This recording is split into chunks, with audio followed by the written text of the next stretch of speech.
ನಮಸ್ಕಾರ ಸಕ್ಕಡಾಂಕೈ ನಮಸ್ಕಾರ. ಕಹಿ ಹಾಗಲಕಾಯಿಂದ ಒಂದು ಅದ್ಭುತವಾಗಿರುವಂತಹ ಸುಕ್ಕವನ್ನ ಇವತ್ತು ಮಾಡ್ತಾ ಇದ್ದೇನೆ.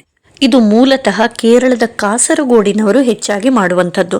ನಮ್ಮ ಸಮುದಾಯದ ಜನರು ಇದಕ್ಕೆ ಕಾರಾತೆ ಕಿಸ್ಮೋರಿ ಅಂತೇಳಿ ಹೇಳ್ತೇವೆ. ಕಾರಾತೆ ಕಿಸ್ಮೋರಿ ಅಂತೇಳಿ ಹೇಳಿದ್ರೆ ಹಾಗಲಕಾಯಿಯ ಒಂದು ಕೋಸಂಬರಿ. ಹಾಗೆ ಕೋಸಂಬರಿ ಅಂತೇಳಿ ಹೇಳಿದ್ರೆ ಹಸಿ ಅಲ್ಲ, ಬೇಯಿಸಿ ಮಾಡುವಂಥದ್ದು. ಬಟ್ ಅದ್ಭುತವಾಗಿ ಆಗ್ತದೆ. ತುಂಬ ಒಂದು ಲಾಂಗ್ ಪ್ರೊಸೀಜರ್ ಅಂತೇಳಿ ಹೇಳಿದ್ರೆ ಹುರಿಯುವಂಥದ್ದೇ ಜಾಸ್ತಿ ಉಂಟು, ಹುರಿಯುವಂಥದ್ದು ಮತ್ತು ಬೇಯಿಸುವಂಥದ್ದು. ಬಟ್ ಅಷ್ಟೇ ಟೇಸ್ಟಿ ಆಗ್ತದೆ. ಮಾತ್ರ ಅಲ್ಲ, ನೀವು ನಾರ್ಮಲ್ ಟೆಂಪ್ರೇಚರಲ್ಲಿ ಇದನ್ನು ಹೊರಗಿಟ್ಟರೂ ಕೂಡ 2-3 ದಿನ, ಅದಂತೂ ಈ ಮಳೆಗಾಲದ ಸೀಸನ್ ತಂಪಾದ ಒಂದು ಕಾಲದಲ್ಲಿ ಏನೂ ಆಗುದಿಲ್ಲ. ತುಂಬ ಒಳ್ಳೇದಾಗ್ತದೆ. ಖಂಡಿತವಾಗಿಯೂ ಇದರನ್ನ ಮಾಡಿ. ವಿಷಯ ಏನಪ್ಪ ಅಂತೇಳಿ ಹೇಳಿದ್ರೆ, ವಾರದ ಮೊದಲು ಶನಿವಾರದ ಸಂತೆಯಲ್ಲಿ ಒಳ್ಳೊಳ್ಳೆ ಊರಿನ ಹಾಗಲಕಾಯಿ ಸಿಕ್ಕಿದೆಯಲ್ಲಪ್ಪ ಅಂತೇಳಿ ಹೇಳಿ ತಗೊಂಡೆ. ಬಟ್ ಏನಾಯ್ತು, ಈ ವೆಜಿಟೇಬಲ್ಸ್ ನಲ್ಲಿಡುವಾಗ ಕೆಳಗೆ ಇಟ್ಟಿದ್ದ ಒಂದು ಹಾಗಲಕಾಯಿ ಅಲ್ಲೇ ಉಳಿದೋಯ್ತು. ಅದರ ನಂತರ ನಾನು ಮೇಲೆ ಮೇಲೆ ಮೇಲೆ ಮೇಲೆ ಬೇರೆ ಬೇರೆ ವೆಜಿಟೇಬಲ್ಸ್ ಅನ್ನೆಲ್ಲ ತಂದು ಹಾಕಿದೆ. ಅದನ್ನ ಮಾಡ್ತಾ ಇದ್ದೆ. ಮಧ್ಯದಲ್ಲಿ ಒಂದು ದಿನ ಫಿಶ್ ಅದು ಇದು ಅಂತೇಳಿ ಹೇಳಿ ಕಡೆಗೆ ಇವತ್ತು ಸಂಡೇ ಅಂತೇಳಿ ಹೇಳುವಾಗ ಸ್ವಲ್ಪ ಪುರ್ಸೊತ್ತಾಯ್ತು. ಏನೇನು ವೆಜಿಟೇಬಲ್ಸ್ ಇದೆಯಾ ಅಂತೇಳಿ ಹೇಳಿ ನೋಡುವಾಗ ಈ ಒಂದು ಹಾಗಲಕಾಯಿ ನನಗೆ ಸಿಕ್ಕಿತು. ಇದು ಕೂಡ ಊರಿನ ಹಾಗಲಕಾಯಿ. ಇದನ್ನು ನಾನು ತಂದದ್ದು ನಿಜವಾಗಿ ಇದರದೊಂದು ತಳಸನ್ ಅಂತೇಳಿ ಹೇಳಿದ್ರೆ ಬೆಳ್ಳುಳ್ಳಿಯನ್ನ ಫ್ರೈ ಮಾಡಿ ಒಂದು ನಾವು ಪಲ್ಯದ ಹಾಗೆ ಮಾಡ್ತೇವೆ, ಅದನ್ನ ಮಾಡೋಣ ಅಂತೇಳಿ ಹೇಳಿ. ಬಟ್ ಅದು ಮಾಡದೆ ಅದು ಹಾಗೆ ಉಳಿತು. ಸೊ ಇವತ್ತು ಇದನ್ನು ಬಳಸಿ ಒಂದು ಕಿಸ್ಮೋರಿ ಅಂತೇಳಿ ಹೇಳಿ ನಾವು ಮಾಡ್ತಾ ಇದ್ದೇವೆ. ಓಕೆ, ಸೊ ಇದನ್ನು ಮೊದಲಿಗೆ ಚಂದ ಮಾಡಿ ತೊಳೆದು ಸಣ್ಣ ಸಣ್ಣ ಸಣ್ಣ ಸಣ್ಣ ಕಟ್ ಮಾಡಿ ಅದಕ್ಕೆ ಹರಳುಪ್ಪನ್ನು ಹಾಕಿ ಮಿಕ್ಸ್ ಮಾಡಿ ನಾನು ಇಟ್ಟಿದ್ದೇನೆ. ಅದರ ನಂತರ ಸುಮಾರು ಒಂದು ಅರ್ಧ ಗಂಟೆಯಷ್ಟು ನೀವು ಅದನ್ನು ಬಿಡಬೇಕು. ಯಾಕಂತೇಳಿ ಹೇಳಿದರೆ ಉಪ್ಪು ಅದರ ಜೊತೆ ಈ ಹಾಗಲಕಾಯಲ್ಲಿರುವಂತಹ ಎಲ್ಲ ಕಹಿ ಅಂಶ ಅದು ಬಿಟ್ಟು ಕೊಡ್ತದೆ. ಸೊ ಅದರ ನಂತರ ಈ ಥರ ಹಿಂಡಿ ಹಿಂಡಿ ಹಿಂಡಿ ಹಿಂಡಿ ಒಂದು 2 ಸೌಟಿನಷ್ಟು ನಾನಿಲ್ಲಿ ತೆಂಗಿನೆಣ್ಣೆನ ಹಾಕಿದ್ದೇನೆ, ಸಣ್ಣ ಸೌಟಿನಲ್ಲಿ. ಸೊ ಅದಕ್ಕೆ ಈ ಹಾಗಲಕಾಯಿಯನ್ನು ಹಿಂಡಿಟ್ಟುಕೊಂಡಂಥ ಹಾಗಲಕಾಯಿಯನ್ನು ಚಂದ ಮಾಡಿ ಹಾಕಿ ಫ್ರೈ ಮಾಡೋದು.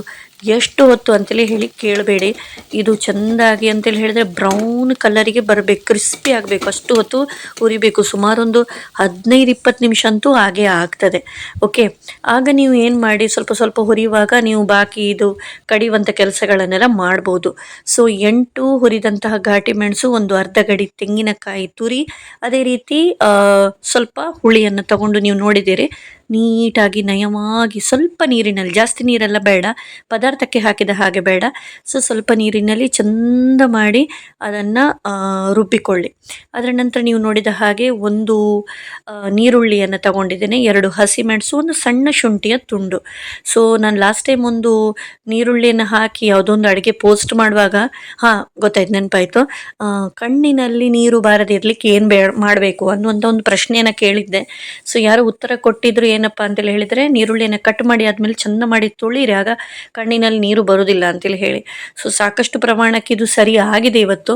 ಸೊ ನೀರುಳ್ಳಿಯನ್ನು ಕಟ್ ಮಾಡಿ ನಾನು ಚಂದ ಮಾಡಿ ಅದನ್ನು ತೊಳೆದು ನಂತರ ಅದನ್ನು ತುಂಡರಿಸಿದೆ. ಒಂದೇ ನೀರುಳ್ಳಿ ಇದ್ದ ಕಾರಣವೋ ಏನೋ ಅಥವಾ ನೀವು ಹೇಳಿದ ಪ್ರಕಾರವೋ ಗೊತ್ತಿಲ್ಲ, ಅಂತಿಂದು ಕಣ್ಣಲ್ಲಿ ನೀರು ಬರಲಿಲ್ಲ.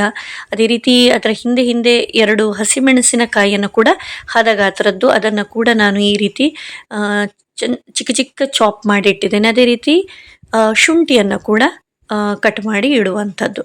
ಓಕೆ, ಇದನ್ನೆಲ್ಲ ರೆಡಿ ಮಾಡಿ ಇಟ್ಟುಕೊಳ್ಳಿ. ಅದರ ನಂತರ ಮಸಾಲೆಗೆ ಇದನ್ನು ಮೇಲೆಗೆ ಇಂದ ಹಾಕಲಿಕ್ಕೆ ನಮಗೆ ಇದು ಬೇಕಾಗ್ತದೆ.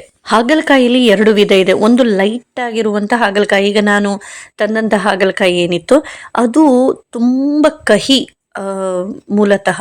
ಅದರ ನಂತರ ಮತ್ತೊಂದು ಡಾರ್ಕ್ ಪಚ್ಚೆ ಬಣ್ಣದಿರ್ತದಲ್ಲ, ಅದು ಅಂತಹ ಕಹಿಯೂ ಇಲ್ಲ, ಅದೇ ರೀತಿ ಫ್ರೈ ಕೂಡ ಬೇಗ ಆಗ್ತದೆ. ಬಟ್ ಇದು ಹೇಗಿದೆ ಗೊತ್ತಾ, ನಾನೀಗ ತಂದದ್ದು ಅದು ಸ್ವಲ್ಪ ದಪ್ಪಗಾಗಿ ಉಂಟು, ಪ್ಲಸ್ ತುಂಬ ಕಹಿಯೂ ಇದೆ, ಪ್ಲಸ್ ಫ್ರೈ ಆಗಲಿಕ್ಕೂ ಕೂಡ ಸ್ವಲ್ಪ ಜಾಸ್ತಿಯೇ ಸಮಯ ತಗೊಳ್ತದೆ. ಸೊ ಸುಮಾರೊಂದು 20-15 ನಿಮಿಷ ಅಂತೂ 100% ಇತ್ತು. ಸೊ ಇದನ್ನು ಸ್ವಲ್ಪ ಸಿಮ್ ಮಾಡ್ತಾ ಹೈ ಮಾಡ್ತಾ ಇಷ್ಟು ನಾನು ಫ್ರೈಯನ್ನು ಮಾಡಿಕೊಂಡೆ. ಸೊ ಈ ಹಾಗಲಕಾಯಿಯನ್ನು ಹೀಗೆ ಫ್ರೈ ಮಾಡಿಟ್ಕೊಂಡು ನೀವು ಹೀಗೆ ಸಮೇತ ಇದನ್ನು ಊಟದೊಟ್ಟಿಗೆ ತಿನ್ಬೋದು. ಅದೇ ರೀತಿ ಒಂದು ಹಸಿ ನಾವು ಕಿಸ್ಮೋರಿ ಅಂತೇಳಿ ಹೇಳಿ ಮಾಡ್ತೇವೆ, ತೆಂಗಿನ ತುರಿ, ಹಸಿಮೆಣಸು, ಕೊತ್ತಂಬರಿ ಸೊಪ್ಪು, ಅದೇ ರೀತಿ ಈ ಫ್ರೈ ಮಾಡಿಟ್ಕೊಂಡಂಥ ಹಾಗಲಕಾಯಿ ಬೇಕಂತೇಳಿ ಹೇಳಿ ಆದರೆ ಕರಿಬೇವು ಸಾಸಿವೆ ಒಗ್ಗರಣೆಯನ್ನು ಕೂಡ ಕೊಡ್ಬೋದು. ಸೊ ಅದು ಕೂಡ ಒಂಥರ ಒಳ್ಳೆಯದಾಗ್ತದೆ. ಹಸಿ ಕಿಸ್ಮೋರಿ ಅಂತೇಳಿ ಹೇಳಿ, ಹಸಿ ಕೋಸಂಬರಿ. ಸೊ ಹಾಗೆ ನೀವು ಮಾಡ್ಬೋದು. ಈಗ ನಾನು ಮಾಡ್ತಾ ಇರುವಂಥ ಬಗೆ ಒಂದು ಸ್ವಲ್ಪ ವಿಭಿನ್ನ. ಓಕೆ, ಸೊ ಫೈನಲಿ ಇದು ಚೆನ್ನಾಗಿ ಫ್ರೈ ಆಗಿ ಬಂದಿದೆ. ನೀವು ನೋಡಿದ್ರಲ್ಲ ಎಷ್ಟು ಫ್ರೈ ಆಗಬೇಕು ಅಂತೇಳಿ ಹೇಳಿ. ಅದು ಕೂಡ ನೀವು ಹೈಯಲ್ಲಿಟ್ಟು ಎಲ್ಲೆಲ್ಲಿ ಹೋಗುವ ಹಾಗಿಲ್ಲ, ಅದು ಕರಟಿ ಹೋಗ್ತದೆ. ಲೋ ಅಲ್ಲಿ ಇಟ್ಟರೆ ಅದು ಒಂಥರ ಬೆಂದೇ ಬರುವುದಿಲ್ಲ, ಹತ್ರವೇ ನಿಂತುಕೊಂಡು ಇರಬೇಕು. ಓಕೆ, ಸೊ ನಾನು ಹತ್ರವೇ ನಿಂತುಕೊಂಡು ನನಗೆ ಇಷ್ಟವಾಗಿರುವಂಥ ಬಾಲಿವುಡ್ ಸಾಂಗನ್ನು ಹಾಡ್ತಾ ಕೇಳ್ತಾ ಇದನ್ನು ಫ್ರೈ ಮಾಡ್ತಾ ಇದ್ದೆ. ಸೊ ಅದರ ನಂತರ ಒಂದು ನೀರುಳ್ಳಿಯನ್ನು ನಾವು ಕಟ್ ಮಾಡಿ ಇಟ್ಕೊಂಡಿದ್ವಲ್ಲ, ಅದರದ್ದು ಕಾಲು ಭಾಗ ಸಾಕು. ಅದನ್ನು ಮತ್ತೊಮ್ಮೆ ಅದೇ ಬಾಣಲೆಯಲ್ಲಿ ಎಣ್ಣೆಯನ್ನು ಇಟ್ಟುಕೊಂಡು ಒಂದು ಕಾಲು ಭಾಗದಷ್ಟು ಕಟ್ ಮಾಡಿ ಇಟ್ಕೊಂಡಂಥ ನೀರುಳ್ಳಿನ ಹಾಕಿ ಅದು ಚೆಂದ ಕೆಂಪಾದ ಮೇಲೆ ಅದರ ಮೇಲೆ ಈ ಮಸಾಲೆನ ಹಾಕೋದು. ಮಸಾಲೆ ನೋಡಿದ್ರಲ್ಲಿ ನೀವು ಅದರ ಕನ್ಸಿಸ್ಟೆನ್ಸಿ ಯಾವ ರೀತಿ ಇರಬೇಕಂತೇಳಿ. ತುಂಬ ತೆಳು ಅಂತೇಳಿ ಹೇಳಿದರೆ ತುಂಬ ಪ್ರಮಾಣದ ನೀರನ್ನು ಹಾಕದೆ ಸಾಧಾರಣ ದಪ್ಪಗಿಟ್ಟುಕೊಂಡೆ ಅಂತೇಳಿ ಹೇಳಿದರೆ ಸುಕ್ಕ ಎಲ್ಲ ಮಾಡುವಾಗ ನಾವು ಹೇಗಿರ್ತದೆ ನೋಡಿ ಆ ರೀತಿ ಇಟ್ಟುಕೊಂಡೆ ಅದನ್ನು ಹಾಕೋದು. ಅದರ ನಂತರ ನಾವು ಕಟ್ ಮಾಡಿ ಇಟ್ಕೊಂಡಂಥ ಎಲ್ಲ ಹಸಿಯಾಗಿರುವಂತಹ ಈ ನೀರುಳ್ಳಿ, ಕೊಚ್ಚಿದ ನೀರುಳ್ಳಿಯನ್ನು, ಶುಂಠಿಯನ್ನು, ಹಸಿಮೆಣಸನ್ನು ಅದನ್ನು ಕೈಯಲ್ಲಿ ಒಂದು ಸ್ವಲ್ಪ ಸ್ಮ್ಯಾಶ್ ಮಾಡಿ ಇದರ ಮೇಲೆ ಹಾಕಿ ರುಚಿಗೆ ತಕ್ಕಷ್ಟು ಉಪ್ಪನ್ನು ಹಾಕಿ ಮತ್ತೆ ಚೆಂದಾಗಿ ಈ ರೀತಿ ಸ್ಟರ್ ಮಾಡ್ತಾ ಇರುವಂಥದ್ದು. ಇದು ನಿಮ್ಮ ಅನುಕೂಲಕ್ಕೆ ಸರಿಯಾಗಿ ಸಿಮ್ ಅದೇ ರೀತಿ ಹೈಯನ್ನು ಮಾಡ್ತಾ ಮಧ್ಯ ಮಧ್ಯದಲ್ಲಿ ಸೌಟನ್ನು ಹಾಕಿ ಇದನ್ನು ತಿರುಗಿಸ್ತಾ ಇರಬೇಕು.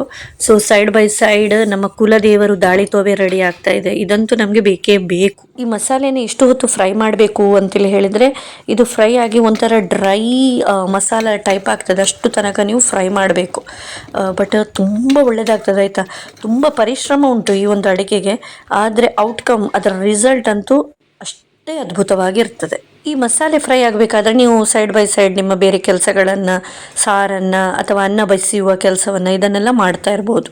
ಸೊ ಫೈನಲಿ ಇದು ಇಷ್ಟು ಡ್ರೈ ಆಗಬೇಕಾಯ್ತಾ, ಇಷ್ಟಾದರೂ ಆಗಬೇಕು, ಇದಕ್ಕಿಂತ ಆದರೂ ಪರವಾಗಿಲ್ಲ, ಬಟ್ ಇಷ್ಟಾದರೂ ಆಗಲೇಬೇಕು.